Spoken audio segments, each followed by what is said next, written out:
Ծով աչքերի պատճառով հեռուստասերիալում իրավիճակն արդեն վաղուց դուրս է եկել վերահսկողությունից, բայց յուրաքանչյուր կերպար դեռևս պայքարում է իր ճակատագրի վերջին բեկորի համար։ Եվան ըստ պայմանավորվածության գալիս է Արամի տուն։ Նրա պատկերացմամբ ինքն է առաջնորդում այս խաղը, օգտագործում Արամին որպես գործիք իր ծրագրերը իրականացնելու համար, բայց իրականում ամեն ինչ այլ կերպ է։ Արամն արդեն վաղուց հասկացել է Եվայի մտադրությունները եւ այժմ գաղտնի համագործակցում է Գոռի հետ, փորձելով հնարավորինս հեռու պահել Եվային Սարայից։ Արամը Եվային դիմավորում է, բայց տուն մուտք գործելու պահից իրավիճակը սրվում է։ Այստեղ է նաև Ռեբեկան։ Նա եկել է ոչ պատահաբար, ցանկանում է բացահայտել Եվայի իրական պլանները։ Եվան զայրանում է, նրա համար սա անակնկալ է։ Ինքնավստահ ու կոպիտ ձայնով հարցնում է. «Ինչ ես անում այստեղ»։ Բայց Ռեբեկան էլ ունի իր պատասխանը. «Սա իմ տունն է, իմ նախկին նշանածի տունը»։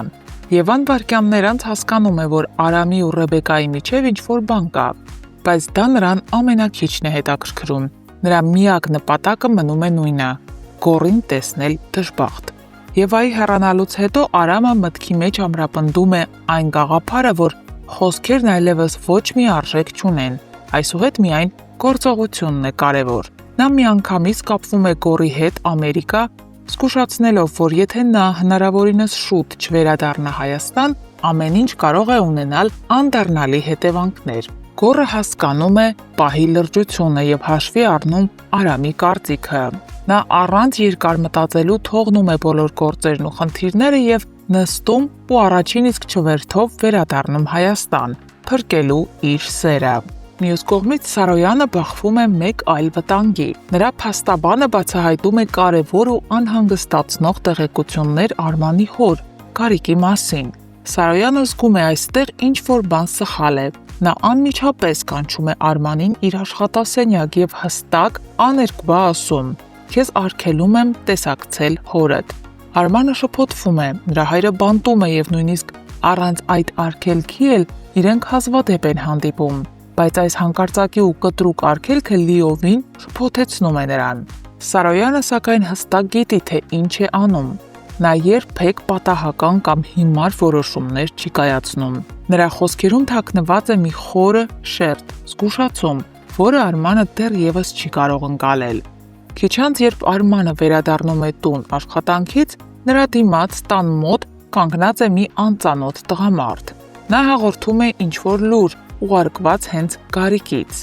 Այդ պահից Արմանի ներսում ամեն ինչ սառչում է։ Այդ մարդն այստեղ պատահաբար չէ, եւ նրա բերած տեղեկությունը կարող է փոխել ամեն ինչ։ Հարգելի հետևորդներ, Գոռի վերադարձից հետո արդյոք նրան կհաջողվի սաստել Եվային ու հետ ուղարկել նրան Ամերիկա, թե այնուամենայնիվ Եվան կհասցնի խառնաշփոթ ստեղծել Գոռի ու Սարայի հարաբերություններում եւ խափանել հարսանիքը։ Գրեք ձեր կարծիքը այս տեսանյութի ներքևում։ Նայեք, Հրնայակյան ինչ անում։ Էմա, այդ ինչ ես անում։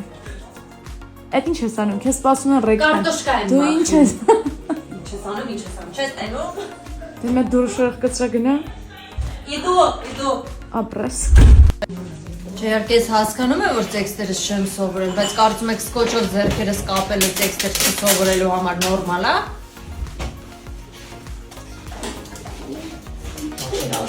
Հա, ինչ։ Վերջերս մի քանի անգամ հարցրել եմ Էզմատանին ինչ է նշանակում։ Դե սերիալը դիտողները գիտեն, որ Գոռն է Սարայի մատին դրել, նշանադրվել է, բայց մնացած մարդկանց հետաքրքրում է։ Ժողովուրդ ուղակի դնում են, որ չկորցնեմ զուտ, որովհետև ես շատ հաճախ եմ իրեր կորցնում։ Միլենա ջան, հենց Միլենան տեսնում է ինձ, ասում է մատանին, վզնացը։ Դրա համար չեմ անում, միայն 3 չեմ դրել, չեմ գրել։ Սարան այսօր չգիտես ինչի որոշել է, որ պետքա տանը մնա չգա նկարահանման։ Դրա համար ես բռնագրավել եմ իր սենյակը եւ այստեղ եմ զգեստափոխվելու։ Քանի որ մնացել եմ միայնակ Սարայի ննջարանում, որոշեցի բացահայտեմ ինչ որ բաներ Սարայի մասին ու այստեղ գտա օրինակ Սարայի ամենասիրելի գիրքը Դա երկրաչափությունն է 8-րդ դասարանի, 6-ից 8-րդ դասարանի համար նախատեսված։ Սարան ուսումնասիրում է երկրաչափություն։ Էմա ջան, քանի որ դու արդեն հասցրել ես Սարայի պահարաններն ուսումնասիրել, ես քեզ ուղղակի մի բան կխնդրեմ։ Խնդրում եմ իմ մայրենի տետրի մեջ կարգինով նկարազարդումներ չանել սովորությանդ համաձայն։ Եվ հետո մի բան ասեմ, իմացիր, միգուցե չգիտես, ես քեզ ասեմ, դու ինձ շատ ես կարոտել։ Դու ինձ շատ ես կարոտել։ Ուղղակի շատ, այնքան որ անիմաստ ես համարում այսօրվա նկարահանման գնալդ, ունայնություն է տիրում, սենյակում շունչ չկա, էլի, շունչ չկա, չգիտեմ, դուրս արի խնդրում եմ։ Մի խոսքով դիմացիր, ես 2 օրից կգամ, այ։ Էլկա ջան, դու կոնկրետ հարմարվել ես, հա, իմ սենյակում, եկել է դրսի շորերով նստել մահճակալիս վրա։ Ինչ կա։ Ժամը 9 է, այսօրվա նկարահանումներն ավարտված են ու ես ինչպես միշտ միայն ես չէ։ Տեսեք ինչ մեծ պայուսակներով են, ես ճամպրուկով եմ, Ադրինեն շատ մեծ պայուսակով, որովհետև հագուստները շատ են ու հնարավոր չի առանձին պայուսակներով բերել։ Ու այս դեպքում չենք ասում իրար բարի գիշեր, ասում են գնանք մի քանի ժամից տեսնենք։ Բայց լավ անցավ։ Միշտ։ Ակա։ Այս երևի առաջին դեպքն է, որ ես հիվանդ եմ ու ինքս պիտի ինձ խնամեմ։ Բայց մամայի սիրտը մի բան զգացել էր, որ հետս նանա էր ուղարկել։ Այս երազրած ջրի մեջ մնացել է մոտ 15 րոպե։ Հիմա կլցնենք այս շատ փոքր բաժակի մեջ։ Խնդրում եմ չթափվես։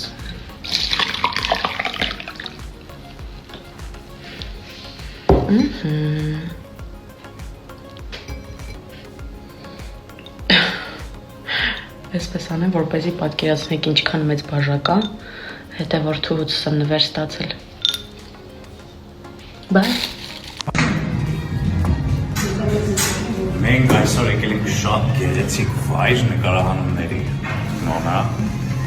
Ողջույններ Տաքուկ միջավայրից։ Ողջույն։